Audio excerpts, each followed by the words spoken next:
Yeah. All right. Welcome back to another funky jam session that is Faith and Whatever, episode 27. I am your host with the least most, Josh_Carmen on Twitter. You can find my friend and colleague Jose Castaneda at twitch.tv/bumfoot, bum with two M's, like butt with two T's, but with two M's. Jamothy is at James Yuile. Garrett is at T Student Life. And the one and only Chris Von Karloff is at Marion Ranch. Feel free to connect with us there. Also, if you have any questions or suggestions on topics that you would like to see us discuss for the podcast, please feel free to send them over to faithandwhatever@gmail.com. We read our email every day. Believe it or not, that's a thing. And we would love to see kind of what's going on from our lovely friends. A couple milestones that we officially hit 60 subscribers, so we're pretty excited that 60 people get emails for when our videos come out. Thanks, Mom.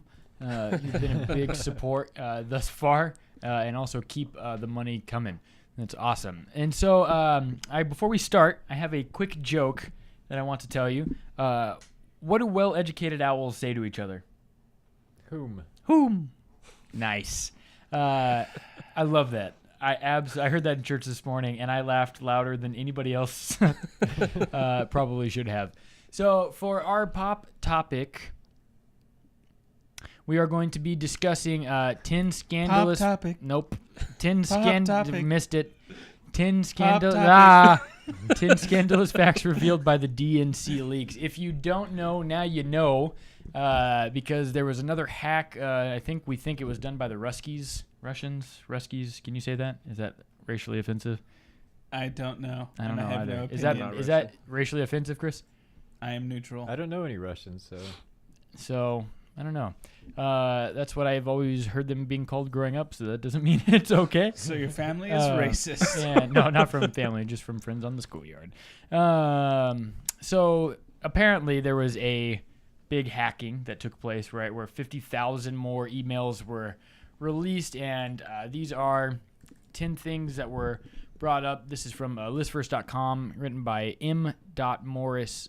Didn't want to take any of the heat for that. So, funny. Here are 10 things that we see. The first one is that, number 10, DNC trash talks their own donors. One of the DNC's primary function is to raise money. Obviously, there's an email exchange refers to a major Florida donor's seat at a DNC fundraiser.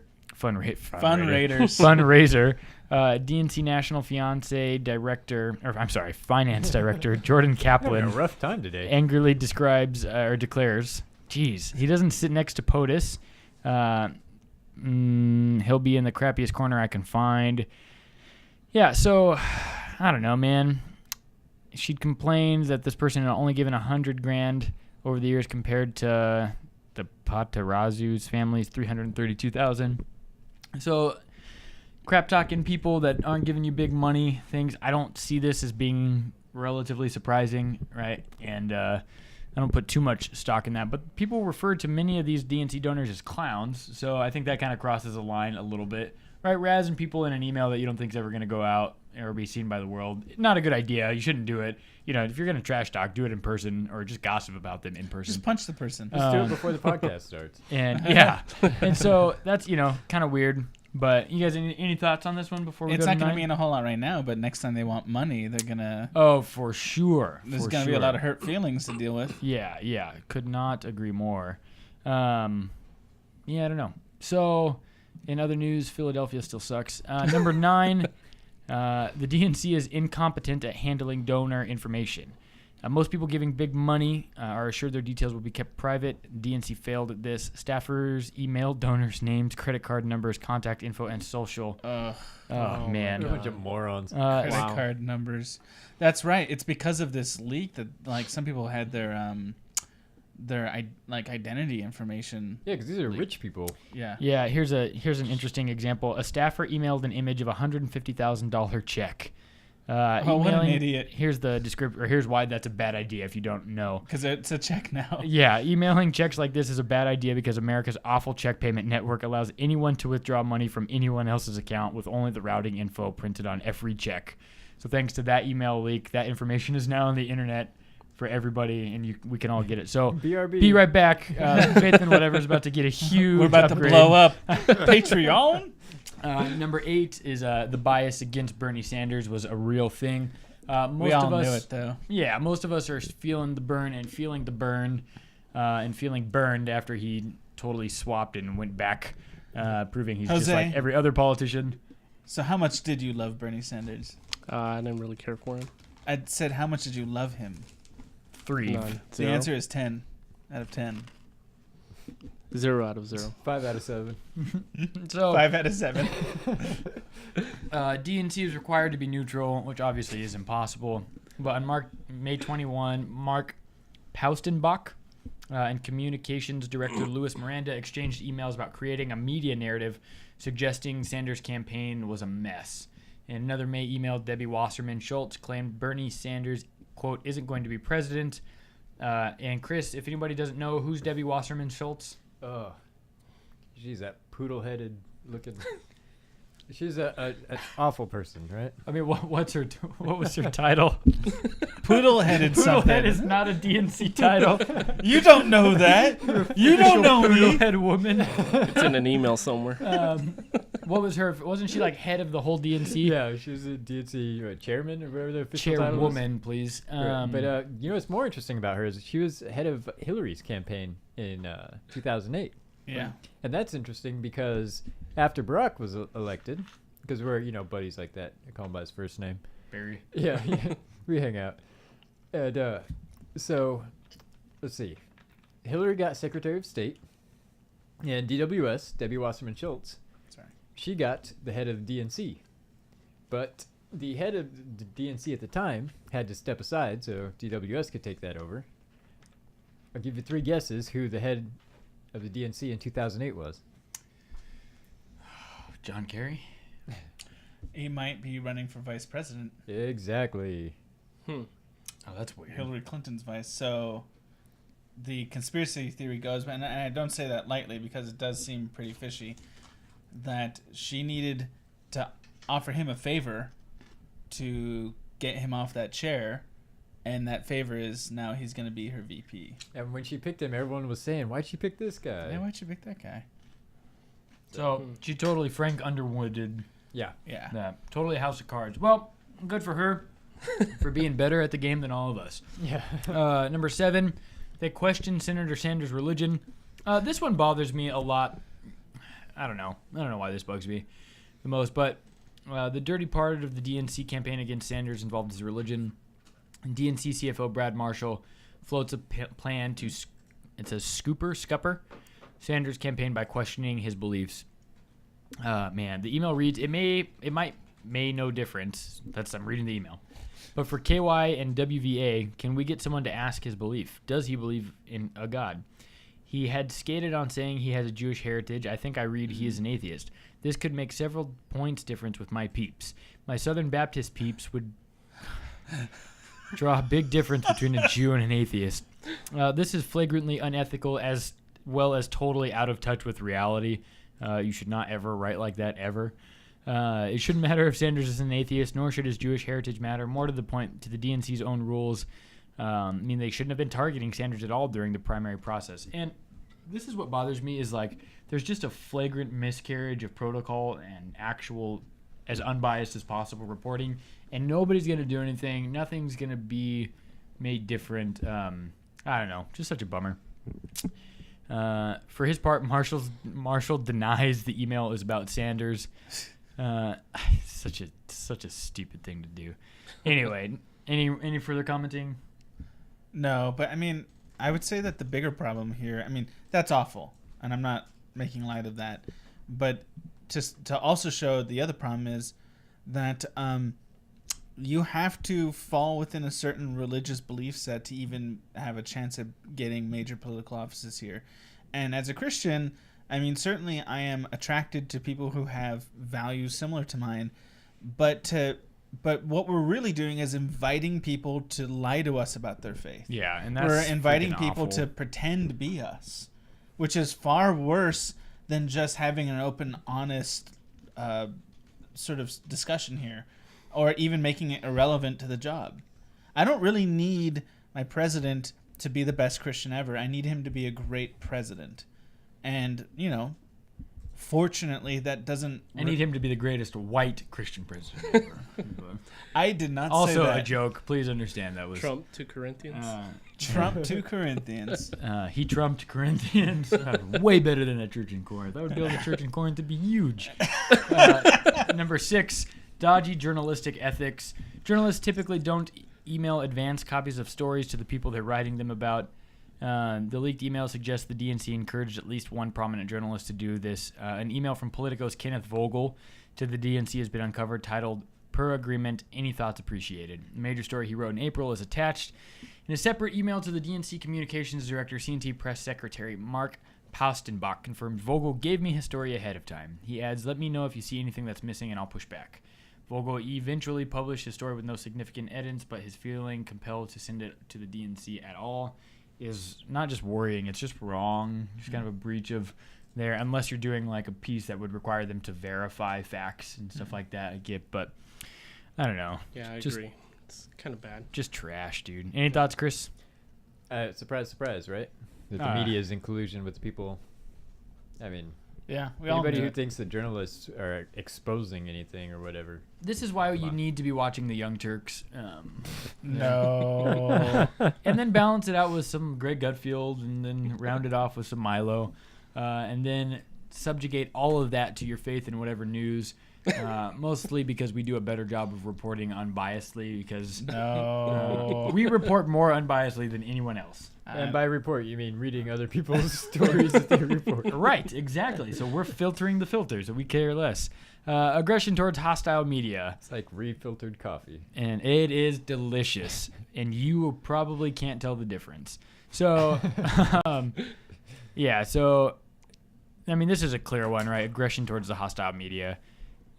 People were denied, people who were part of left-leaning outfits deemed too pro-Bernie were denied interviews and derided as Bernie bros. Mark Thompson lost an interview because he was thought to prefer Bernie over Hillary. MSNBC anchor Mika Brzezinski slammed the DNC for its anti-Bernie bias. DWS, it sounds like a cult, leaned heavily on the president of NBC, demanding a personal apology. Twitter hashtag Bernie clickbait was set up to ridicule any outlets. And so DNC, just awful. Supposed to be neutral, but they're clearly not. Yeah. Number 4 is a potentiality. Maybe they put informers in the Sanders camp. Yeah. They might have planted people to do that. You got any thoughts on that, James? I don't know. Just that's very interesting that they would go that far. Yeah. I mean, to actually go full conspiracy theory in that way, to have people planted in his team to sort of bring him down. That's next level scary, honestly. It's kind of funny that she had this much trouble defeating Right? a 74-year-old socialist from Vermont no one had heard of. Yeah, that's how cut out Like she a is for this job. 60-point deficit, right, that he came roaring back from. Yeah. Who knows what he really could have done in an honest primary. I think 1. By the way, Jordan Kaplan, is that the guy who's from... Jordan Kaplan is also the name of the guy from The Daily Show with Trevor Noah, right? I don't watch it. And some of his people are pretty funny. Number 3, potential FEC violation. Number 2, identity politics hypocrisy. This one's interesting to me. The progressive wing of the Democratic Party is typically seen with as having an obsession with identity politics. The email leak suggests the DNC isn't as committed as it would like supporters to think. Gay jokes, clunky stereotypes, and racial slurs abound. One email involves DNC National Finance Director Jordan Kaplan signing off with a no homo joke. Jeez. Wow. Jeez. Another by DNC Com Director Luis Miranda, revolving around getting the Latino vote and it's full of phrases like Hispanics are the most brand loyal consumers in the world. No, in fact, once a brand loses, fact, man. once a brand Checkmate atheists. any thoughts, Jose? Once a brand loses this loyalty, Hispanics never re-engage. They're unforgiving. Another email possibly refers to courting Mexican voters as mopping up some taco bowl engagement. Jeez, dude. That sucks. What matters isn't whether or not you find these statements offensive. What matters is the DNC has often attacked Republicans for using such phrasing, thus proving that all major political people are hypocrites. Told you. These are your leaders, America. Good job. You guys voted for Not that. the leaders we need, but Me the ones too. we deserve. Well, they're the DNC leaders, not my leaders. So, Who are your leaders? Jesus. Aliens. A part of the alien party? Yeah. Not confirmed. Yeah, I don't know. Does it? I mean, I want to ask you this, especially as somebody who like this applies directly to as a Mexican American. Mhm. You hear it being hurled as insulting towards the Republican Party so much, and then when you kind of hear it from the Democratic side, who are historically seen as being on the side of minorities, being more helpful towards minorities, and yada yada. Does this have any impact in the way that you think, or does it have, like, just in your own, speaking your own experience, right? Like, are you just so inundated and used to it that it's just kind of annoying and you just don't really care and blah, blah, blah? Or I mean, it doesn't bother me, mostly because I've kind of grown up with that kind of stereotype kind of thrown at me, or kind of racial stuff thrown at me. So to me, it's not really a big surprise. was It's that more from like, mainly white people? No, just from like rich people, or that kind of look down on people. But were they white? These rich people? I'm not gonna comment on that, but Dang it. no, they weren't. I mean, I had different races kind of look down upon me, and kind of because I'm Mexican, right? Or Mexican heritage, right? They'll kind of throw some racial slur on there because of it, and it doesn't have to be a white person or anybody like that. It can be anybody. And Just they'll usually throw- is. Yeah. Well, it depends where you are, right? Sure, sure. Yeah. Actually, it was pretty funny. We were in a corner store. We were getting some food before this segment, and we realized that there were 4 of us in there. The cashier, who's from Iraq, James, who's from Scotland, myself, who's from the Philippines, and Jose's the only one actually here from California. So there's just something kind of funny about that. Yeah. Born and raised, baby. And so it's just really, that's kind of cool, actually. I like that a little bit. Number 1, Democratic Party doesn't understand cybersecurity. Okay. That's a thinking. big problem. Perhaps the most scandalous fact is that it happened at all. After the marathon inquiry into Hillary's unsecured emails, one that landed with a damning report on her judgment, you would think the Dems had had enough of email scandals. Instead, they allowed hackers to infiltrate the DNC database. Once the horse had bolted, then they hired an expensive cybersecurity firm to close the door. Yeah, man. Yeah. I don't know. WikiLeaks is already announcing that they have more stolen material that's coming ahead in the months. I don't know, I can't wait. Julian Assange claims that there's stuff that'll get Hillary indicted. I don't think so. I don't think so either. You but know, like- I can't wait to see. I hope I mean, I'm Assange, wrong. there's no way Assange is, like, naive, right? He's not an Right. idiot. So he's got to be talking like she legit pulled the trigger on some murder that was sanctioned. There's talk he's that it trying to was- build up. He's also trying to build up right. attention. Yeah, but there's talk like proof of smuggling arms to ISIS and all kinds of other. I mean, that kind of stuff would be pretty. Man, smuggling arms to ISIS, that would be pretty ridiculous. I couldn't imagine that, dude. We'll see what comes of it, Could if not, anything. Could Yeah. not imagine. But when has he said he's going to release this stuff? He hasn't given a date. I think it's interesting that this guy's getting involved in this kind of, just in the political debates and stuff like that, man. I mean, isn't he kind of like, aren't they, like, the whole organization, WikiLeaks, supposed to be, like, for free kind of information and stuff Yeah. like that, but yet Yeah. they're just targeting one party? I feel like they're kind of showing their biases there. Well, I as think well. they use what they get, and somebody gave them this, Oh, okay. and this gets them attention. Which, I mean, in the internet age, attention is currency, right? Yeah. I mean, plus, he's really just, at the moment, he's lashing out against America right now, but the DNC seems to be sort of on top of the American Where is he? narrative. Where is he living? He's in In an embassy, Switzerland. embassy in the UK, but it's not a Oh. UK embassy, it's right? Ecuador. Is that they're a non-extradition, right? He leaves, he gets arrested. I know that. Good for him. Stay He there, does- dude. He does all his interviews by Skype. So yeah, I want to take just how much time we got? Probably like a minute or two left. Any last thoughts, or before we kind of wrap up here? I just want to say one last thing. Well, this is just by far the worst presidential campaign cycle, I think, in my lifetime. Easily. In anybody's lifetime, probably. But what I'm coming to realize, at first I was just thinking, man, we've come to this, and then I realized I think all it really is I think the internet has finally come to a place where they can blow open the personal lives of our politicians. I think if the internet existed during most presidential cycles the way it exists now, this would be a similar situation every time. Yeah. I think we'd find out that the country's being ran by people who have money and power, but they're still ridiculous. And I think we're just realizing it, that actually it hasn't gotten worse. It's just become more obvious. Yeah. I mean, I would kind of want to see what it's going to be like 4-8 years from now.